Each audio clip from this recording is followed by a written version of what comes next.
So this is the first time I've done this where I forgot to hit record before I started in on my second hand. So I've done my thumb and my forefinger, and I'm just going to go in and show you the rest because it's basically all the same anyway. Welcome back to Nails by Sora. You're joining me in progress.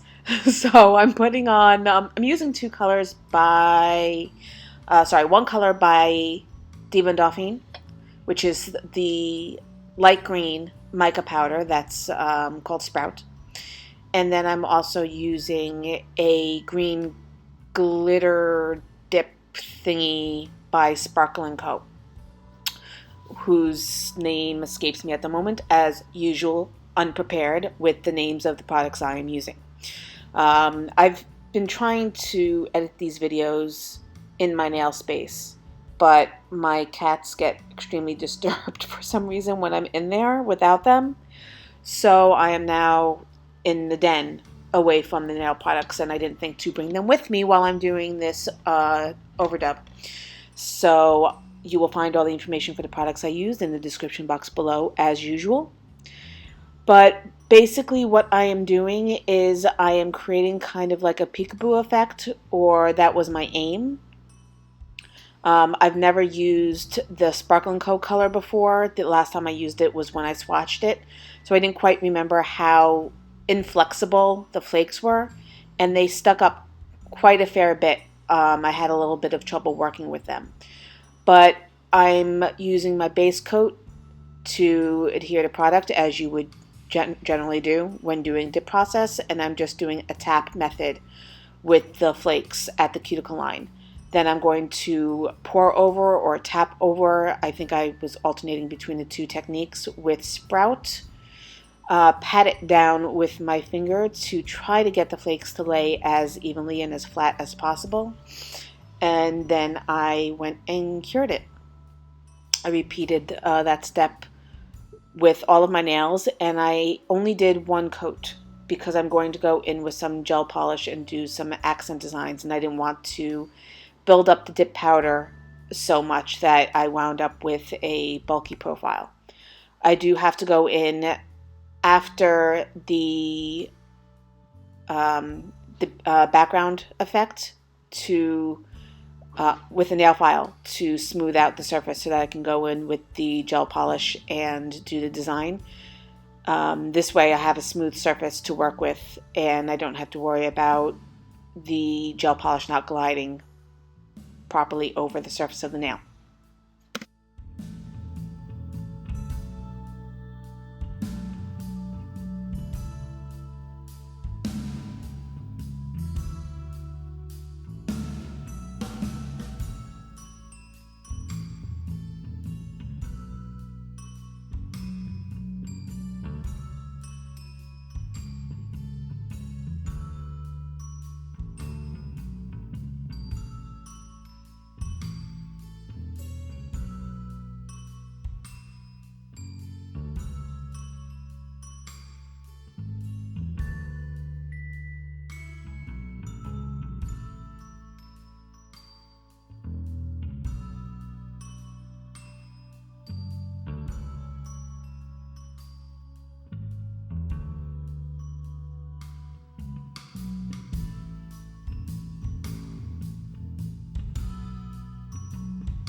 So now that the initial coat is set, I did go in, I didn't videotape it, I went in with another coat of base coat to create a buffer between my nail and the file so that I was just getting the remnants of the flakes peeking through and filing that smooth. I didn't want to end up taking off any of the Sprout dip color or the Sparkle & Co. flakes.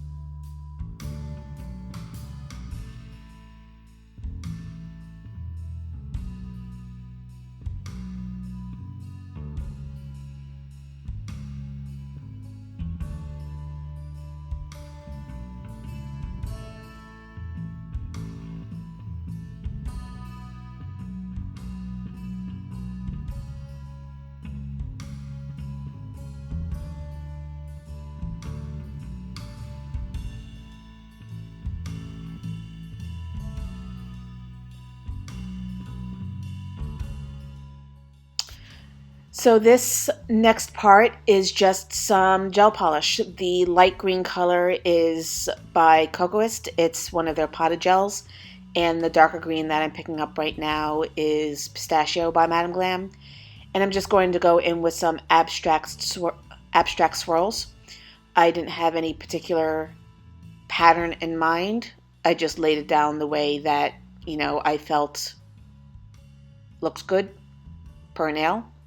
I did one color at a time, cured, went in with the next color, cured, and then I'm going to go in with a little bit of gold gel paint to accent it and make the colors pop a little bit more.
So I didn't do a pattern on each nail. I thought it would be a bit too much to have it, you know, over the whole hand. I thought it would be a bit overwhelming.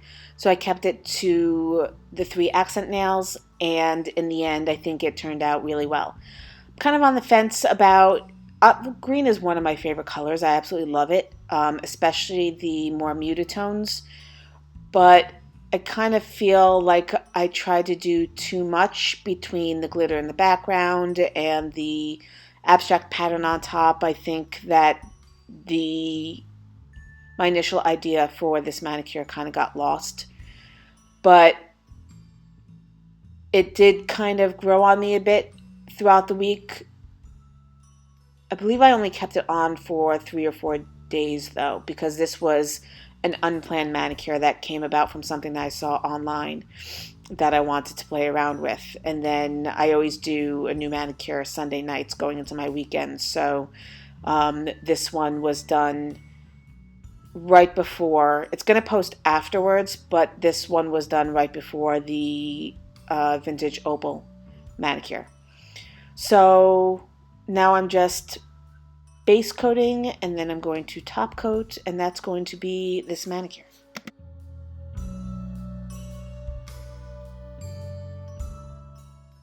So that's going to do it for this video. Thank you everyone once again for joining me. I hope you enjoyed the video. Sorry, for some reason I forgot to hit record at the beginning of it, but it was all basically the same process anyway, and I think you got the gist of it. All the information will be put down below in the description box for the products I used. If you have any comments or questions, suggestions for upcoming videos and content, techniques, products you want to see me work with, please let me know. Please give me a like and a subscribe and hit that notification bell so that you always know when new videos are available. And I will see you in the next video. Thank you so much.